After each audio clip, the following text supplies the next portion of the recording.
Assalamualaikum warahmatullahi wabarakatuh. Perkenalkan, nama saya Hasif Farida dari kelas MN19C.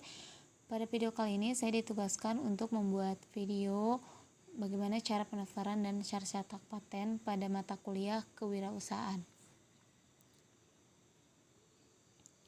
Sebelum memulai menjelaskan tentang hak paten itu apa, di sini saya akan membahas tentang apa itu HKI atau hak kekayaan intelektual.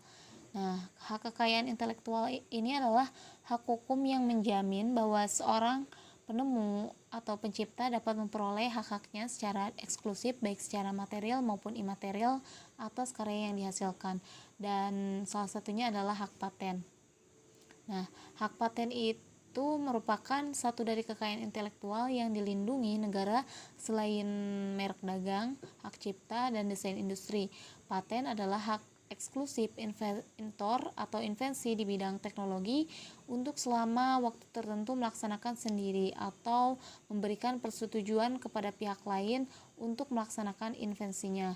Adapun istilah investor di sini merujuk pada Anda sebagai penemu, sementara invensi diartikan sebagai ide yang Anda tuangkan dalam kegiatan pemecahan masalah yang spesifik di bidang teknologi, baik berupa produk, proses, atau penyempurnaan dan pengembangan produk atau proses tersebut. Prosedur mendaftar hak paten memang harusnya memiliki kedua sifat tersebut. Selanjutnya ada macam-macam hak paten. Di sini ada dua, yaitu paten standar atau biasa dan paten sederhana. Nah, paten standar ini sendiri merupakan hak paten yang diberi untuk invensi baru. Selain itu, paten ini juga diberikan pada invensi yang memiliki kandungan secara inventif dan bisa diaplikasikan dalam industri. Saat Anda mempunyai suatu hal yang Anda patenkan dengan paten standar, karena itu paten itu mulai berlaku di semua negara. Jangka waktu perlindungan paten biasa pun lebih lama jika dibandingkan dengan paten sederhana. Nah, paten sederhana ini diberi untuk tiap invensi baru, peningkatan dari produk atau proses yang sudah ada, dan bisa diaplikasikan dalam industri. Bila invensi Anda patenkan dengan paten sederhana, karena itu cakupan perlindungannya hanya berlaku di dalam negeri saja. Jadi yang maknanya bisa jadi orang luar negeri bisa mendaftar invensi itu tanpa kesepakatan pemilik aslinya. Selanjutnya ada perbedaan paten biasa dan paten sederhana. Nah, paten biasa ini diberikan untuk invensi yang baru, mengandung langkah inventif dan dapat diterapkan dalam industri, sementara paten sederhana diberikan untuk setiap invensi baru, maka pengembangan dari produk atau proses yang telah ada dan dapat diterapkan dalam industri. Paten sederhana diberikan untuk invensi yang berupa produk yang bukan sekadar berada di ciri teknisnya, tetapi harus memiliki fungsi atau kegunaan yang lebih praktis daripada invensi sebelumnya yang disebabkan bentuk, konfigurasi, konstruksi, ataupun komponennya yang mencakup alat, barang, mesin, komposisi, formula, senyawa, ataupun sistem. Jadi paten sederhana juga diberikan untuk invensi yang berupa proses atau metode yang baru. Perbedaan yang kedua yaitu adalah klaim paten sederhana dibatasi dengan satu klaim mandiri, sedangkan paten biasa jumlah klaimnya tidak dibatasi. Perbedaan yang ketiga, proses teknologi dalam paten sederhana lebih simpel daripada progres teknologi dalam paten biasa. Nah, sebagai gambaran, perlunya diketahui beberapa contoh hak paten yang telah dimiliki oleh seorang pebisnis ataupun profesor mengenai temuannya dan telah memiliki hak paten. Nah, ini beberapa contoh hak paten dari Indonesia dan luar negeri. Yang pertama, hak paten atas Auronantika oleh B.J. Habibie. Hal yang mungkin sudah sama-sama kita ketahui yaitu penemuan Auronantika oleh mantan Presiden Republik Indonesia yaitu B.J. Habibie. Beliau telah berhasil menciptakan sebuah penemuan dalam industri penerbangan, menghitung keretakan pesawat dengan baik, sehingga berdampak dalam industri tersebut hingga saat ini. Contoh yang kedua yaitu adalah hak paten atas cakar ayam oleh Profesor Dr. Insinyur Sedi Jatmo. Penemuan lain juga dilakukan oleh salah satu profesor Indonesia yakni Profesor Dr. Insinyur Sedi Jatmo dengan berhasil menciptakan pondasi bangunan dengan menggunakan teknik cakar ayam yang aman pada kontur tanah yang lunak seperti rawa-rawa. Contoh yang ketiga adalah hak paten atas Slide to Unlock pada Apple.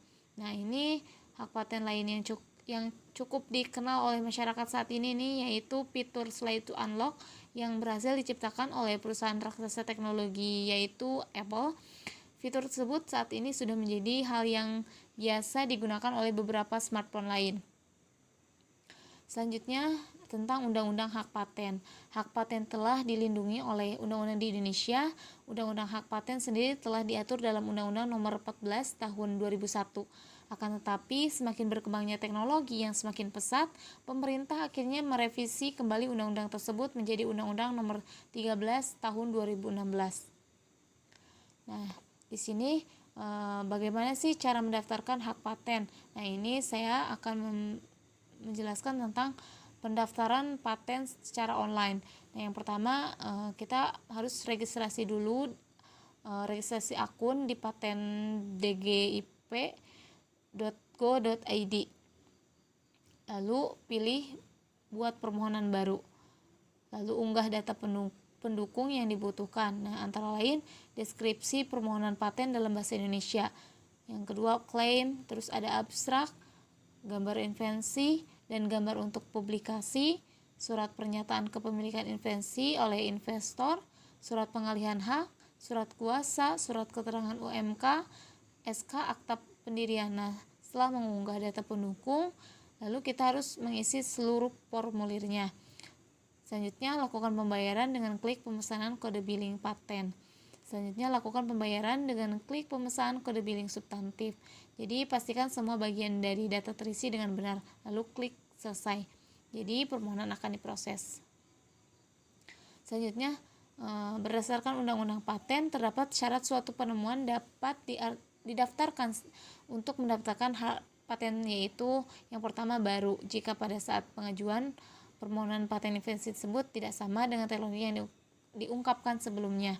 Yang kedua, mengandung langkah inventif jika invensi tersebut merupakan hal yang tidak dapat diduga sebelumnya bagi seseorang yang mempunyai keahlian tertentu di bidang teknik. Yang ketiga, dapat diterapkan dalam industri jika invensi tersebut dapat diproduksi atau dapat digunakan dalam berbagai jenis industri. Masa perlindungan paten. Yang pertama, paten biasa diberikan untuk jangka waktu selama 20 tahun sejak tanggal penerimaan permohonan paten. Sedangkan paten sederhana diberikan untuk jangka waktu 10 tahun sejak tanggal penerimaan permohonan paten sederhana. Demikianlah ulasan mengenai prosedur pendaftaran hak paten di Indonesia. Perlu diperhatikan bahwa pendaftaran hak kekayaan intelektual bisa memakan waktu hingga 1 tahun lebih karena proses verifikasi yang detail dan menyeluruh. Apalagi pendaftar hak paten biasanya membutuhkan waktu 3-6 tahun. Untuk itu diperlukan kesabaran untuk menunggu. Tapi hal tersebut dijamin sepadan dengan manfaat yang dihasilkan, dan hak paten berlaku hingga 20 tahun dengan jangka waktu tersebut pastinya akan menguntungkan Anda secara material maupun imaterial. Sekian dan terima kasih pada pembahasan video kali ini. Wassalamualaikum warahmatullahi wabarakatuh.